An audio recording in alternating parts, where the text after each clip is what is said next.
अस्सलामु अलैकुम वरहमतुल्लाहि वबरकातुहू। नाज़रीन, कैसे हो? अल्लाह की ज़ात से उम्मीद है कि सब खैरियत से रहेंगे।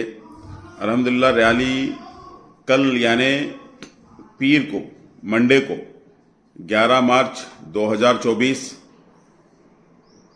पीर को इंशाअल्लाहुल अज़ीज़ रैली निकलेगी। दोपहर के 2 बजे से 6 बजे तक मुमरा स्टेशन से रैली शुरू होगी और कहाँ तक पहुँचने वाली है, ये तमाम के तमाम चीज़ें इंशाअल्लाहुल अज़ीज़ सौद पौने साहब बताएंगे। सुनिए इनका वीडियो कि इस रैली में ज़्यादा से ज़्यादा मुमरा के लोग शामिल रहिए। इंशाअल्लाह बहुत बड़ा फ़ायदा होने वाला है। जो कुछ ये बता रहे हैं सुनिए, इंशाअल्लाह बात आपके भी समझ में आएगी। अस्सलामु अलैकुम वरहमतुल्लाहि वबरकातुहू। मैं सऊद पौने फ्यूचर कंसेंसस फाउंडेशन के प्रेसिडेंट की हैसियत से यह ऐलान करता हूँ कि 11 मार्च 2024 को हम एक रैली निकालेंगे। 2 बजे से दोपहर के 2 बजे से शाम के 6 बजे तक का वक्त हमें मिला है। इस रैली में आप सब लोगों ने शिरकत करना है।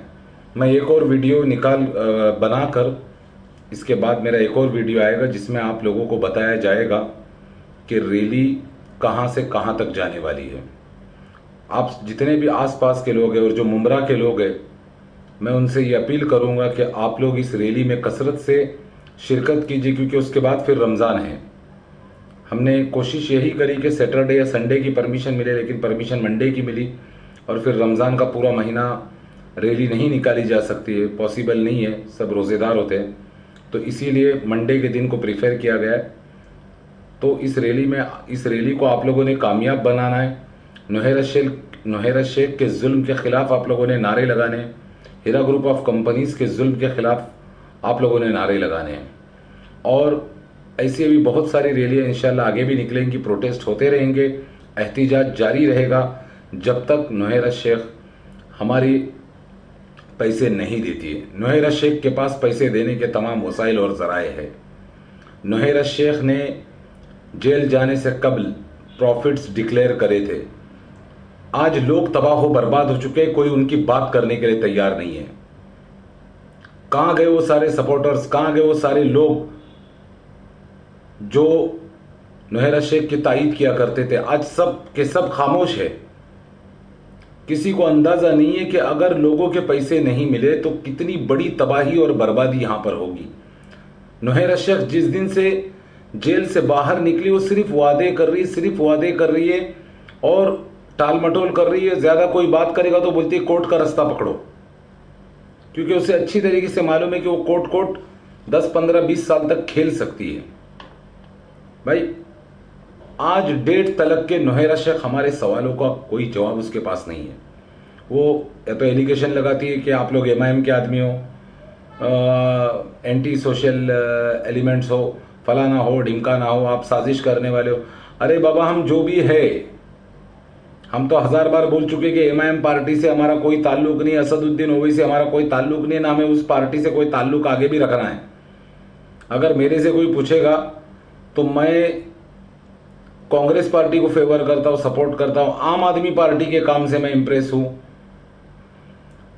समाजवादी पार्टी से काफी हद तक इंप्रेस हूं, लालू यादव की पार्टी से इंप्रेस हूं, ममता बनर्जी की पार्टी से इंप्रेस हूं, लेकिन ये MIM से मैं जर्रा भी इसको मैं गिनता भी नहीं हूं, जो मैं सीधी और खुली बात बता रहा हूं। तो मैं ये कहना चाह रहा हूं भाई कि आज लोगों के हालात इतने बुरे हो चुके, लोगों ने अपनी जिंदगी भर की सेविंग्स इस कंपनी में लगा दी, लोगों ने अपना सारा माल इस यहां पर लगाया है, और इस बंदी ने जेल जाने से पहले प्रॉफिट्स डिक्लेरेशन करे थे। वो प्रॉफिट्स कहां पर है, इसका किसी के पास कोई जवाब नहीं है। वो पैसा कहां पर है? भाई, तूने तभी तो प्रॉफिट्स डिक्लेरेशन करे जब तेरा प्रॉफिट हुआ, तेरा माल बिका, तो वो पैसा कहां पर है, किस फॉर्म में? क्या असदुद्दीन ओवैसी ने तुम्हारे ATM कार्ड्स चुराए और अकाउंट से पैसे निकाले, या असदुद्दीन ओवैसी ने तुम्हारे बैंक के अकाउंट्स हैक करके पैसे निकाले? क्या कहां गए वो पैसे? इसका नुहैरा शेख के पास कोई जवाब नहीं है। पूरी एक इसके दलालों की एसोसिएशन बनी पुणे में और तमाम इन्वेस्टर्स को गुमराह किया गया।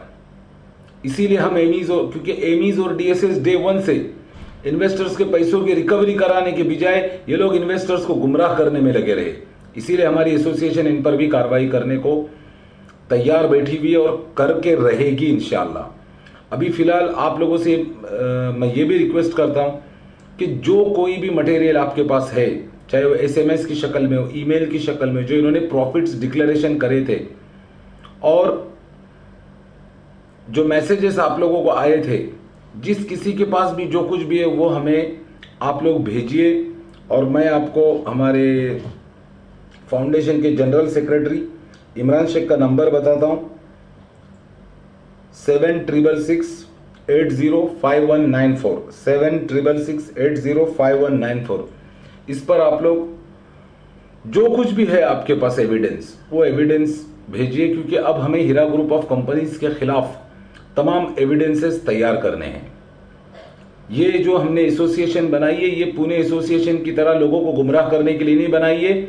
ये एसोसिएशन पैसों की रिकवरी करने के लिए बनाई गई है। इसीलिए हम जो सवाल भी नोहेरा शेख से कर रहे हैं, सारे के सारे मुद्दे के सवालात कि जो प्रॉफिट्स डिक्लेरेशन हुए वो कहां गए। गोल्ड में तो लॉस होने का सवाल ही नहीं होता है। गोल्ड बाय डिफॉल्ट दुगनी कीमत से भी बहुत आगे जा चुका है। तो वो इन्वेस्टर्स का पैसा कहां पर गया? गोल्ड दुगने से भी ज्यादा हो चुका है।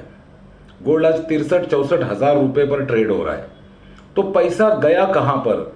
क्या असदुद्दीन ओवैसी ने गोल्ड चुराया? अगर ऐसा कुछ है तो नोहेरा शेख हमें बता दे कि असदुद्दीन ओवैसी ने चुराया, एमआईएम पार्टी ने चुराया, तो हम लोग हैदराबाद में जाके उससे बात करेंगे, हमारी एसोसिएशन जाके वहां बात करेगी। सिर्फ नोहेरा शेख इन्वेस्टर्स को गुमराह कर रही है और वो यही चाहती है कि लोग एसएफआई में जाके क्लेम करें या कोर्ट के धक्के खाते रहे और मैं यहां पर अपनी सियासत चमकाती रहूं, सियासत खेलती रहूं और ये मामला धीरे धीरे धीरे धीरे धीरे करके लोग अपने पैसों को भूल जाएंगे। और ये हुआ भी है। एक कसीर तादाद में ऐसे भी लोग बैठे हुए जो अपने पैसे को भूल चुके, उन्हें अब कोई उम्मीद ही नहीं है और ये बहुत बड़ी गलती है। भाई, इस बंदी के पास हजारों करोड़ों अरबों खरबों की प्रॉपर्टीज है, इसके पास सारे वसाइल मौजूद है। ये सिर्फ इसलिए पैसा नहीं देना चाहती क्योंकि इसे सियासत करनी है। जैसे कि इसने पहले भी जो मसले आए थे पेमेंट्स के, इसने एक बहुत बड़ी अमाउंट, लगभग 1100-1200 करोड़ रुपए की अमाउंट का हमें अंदाजा इसने इलेक्शन में उड़ाई। 224 सीट जो इसने लड़ी, तभी जाकर इन्वेस्टर्स को ये मुसीबत आई, ये प्रॉब्लम आई। और अगर आप लोग एहतिजाज का में हमारा साथ नहीं दोगे, अगर आप लोग प्रोटेस्ट नहीं करोगे, अगर आप लोग हरकत में नहीं आओगे, तो अपने पैसों को आप लोग इस यहां से रिकवर नहीं करा पाओगे। मैं आप लोगों को ये भी दावत देता हूं कि आप लोग हमारी एसोसिएशन से जुड़िए और एसोसिएशन से जुड़ने के लिए भी यही इमरान शेख का ही नंबर है 7666805194 पर आप अपने तमाम डॉक्यूमेंट्स भेजिए और इस एसोसिएशन से जुड़िए। फिर हम आपको एक मेंबरशिप नंबर इश्यू करेंगे, क्योंकि हम अब इस मसले में खामोश नहीं बैठने वाले। अनकरीब इंशाअल्लाह मेरी मुलाकात सऊदी कौंसल जनरल से भी होने वाली है। हम सऊदी गवर्नमेंट की भी मदद लेने की कोशिश कर रहे हैं इस मसले में कि किस तरीके से नोहेरा शेख इल्लीगली सऊदी के इन्वेस्टर से और वहां के जो इन्वेस्टर्स थे उनसे इन्वेस्टमेंट लिया और आज डेट तक के उनको कुछ भी नहीं मिला है। वो लोग भी तबाह हो बर्बाद हो चुके हैं, जो कि सऊदी कानून के खिलाफ है इनका वहां से इन्वेस्टमेंट कलेक्ट करना। अब इन तमाम चीजों और एक दफे सऊदी कॉन्सुलेट के जरिए हमारा इरादा है सऊदी एम्बेसी तक पहुंचने का, दुबई एम्बेसी तक पहुंचने का और कुवैत एम्बेसी तक पहुंचने का। इन तमाम अब इदारों से राब्ता करके इनकी हुकूमतों से फिर राब्ता किया जा सकता है, वहां की बड़ी अथॉरिटीज को इसमें इन्वॉल्व किया जा सकता है, क्योंकि यहां पे अभी वक्त बर्बाद करना बेकार है। देखिए, नोहेरा शेख की कंपनी बाकी कंपनी से बिल्कुल अलग है। ये कोई पॉन्जी स्कीम नहीं है। बेशक इनके मुखालिफिन उन्हें पॉन्जी स्कीम कहते हैं, वो एक और बात है। नोहेरा शेख की कंपनी से पैसों की रिकवरी का रास्ता है। अगर आप लोग हरकत में आएंगे तो अपने पैसे को आप लोग रिकवर कर सकते हो। आज इतने साल बीत गए, वो औरत अपनी बेहतरीन जिंदगी जी रही है, इलेक्शन लड़ने की तैयारी कर रही है, नारी शक्ति के प्रोग्राम कर रही है, जेल की महिलाओं के प्रोग्राम कर रही है, न जाने कौन कौन से प्रोग्राम्स कर रही है, और आप लोग अपने घरों में भूखे बैठे हुए हो। आप लोगों को इसने भूखा नंगा करके छोड़ दिया है। और जब भी कोई बात होती है, एमआईएम ने साजिश करी, एमआईएम ने साजिश करी, एमआईएम ने साजिश करी। अरे एमआईएम ने तभी साजिश करने में कामयाब हुई जब आपने उन्हें साजिश करने का मौका दिया। अगर आपने इन्वेस्टर्स के पैसों का गलत इस्तेमाल नहीं किया होता और अगर आपने सिर्फ अपने बिजनेस पर फोकस किया होता तो आज ये दिन नहीं आता। आपको चढ़ाने वाले ने आलिमा, डॉक्टर, महान आपको बहुत चने के झाड़ पे, खजूर के झाड़ पे चढ़ा दिया और आपको ये एहसास दिला दिया, आपको ये यकीन दिला दिया और आपको भी वो यकीन हो गया कि अब मैं जैसी इलेक्शन में कॉन्टेस्ट करूंगी तो मैं तेलंगाना की चीफ मिनिस्टर बन जाऊंगी, मेंबर ऑफ पार्लियामेंट बन जाऊंगी, न जाने क्या क्या बन जाऊंगी, प्रेसिडेंट ऑफ इंडिया बन जाऊंगी। ये आपकी गलत फहमी थी और गलत फहमी में आज भी आप हो। आपकी वजह से लाखों जिंदगियां तबाह हो चुकी है, लाखों लोग बर्बाद हो चुके हैं। आपको इन लोगों के पैसे जैसे, और मैं तो नोहेरा शेख आपको चैलेंज करता हूं, मैं उस दिन तक खामोश नहीं बैठूंगा जब तक मेरे एसोसिएशन के जुड़े हुए एक एक फर्द का पैसा नहीं मिलता है। मैं इस लड़ाई को बहुत लंबी लेकर जाऊंगा। आप जो करना है आप करो, मेरे ऊपर डिफेमेशन का केस डालो, मुझे जेल में डालो, जो आप कर सकते हो करो, लेकिन मैं इन इन्वेस्टर्स की लड़ाई को लड़ता रहूंगा, उस दिन तक लड़ते रहूंगा जिस दिन तक एक एक इन्वेस्टर का पैसा रिकवर नहीं हो जाता है। और मैं सब लोगों से फिर अपील करता हूं कि मुमरा की रैली को कामयाब करें, अपने पैसों के लिए अपने घरों से निकले।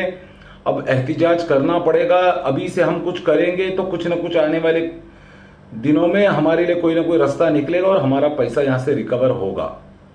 अस्सलामु अलैकुम वरहमतुल्लाहि वबरकातुहू। तो दोस्तों, जिस तरीके से आपने सुना है कि रमज़ान से पहले या रमज़ान का दिन होगा, उसके बाद पूरा रमज़ान रैली वगैरह करना नहीं हो सकेगा, इसलिए कि रमज़ान है।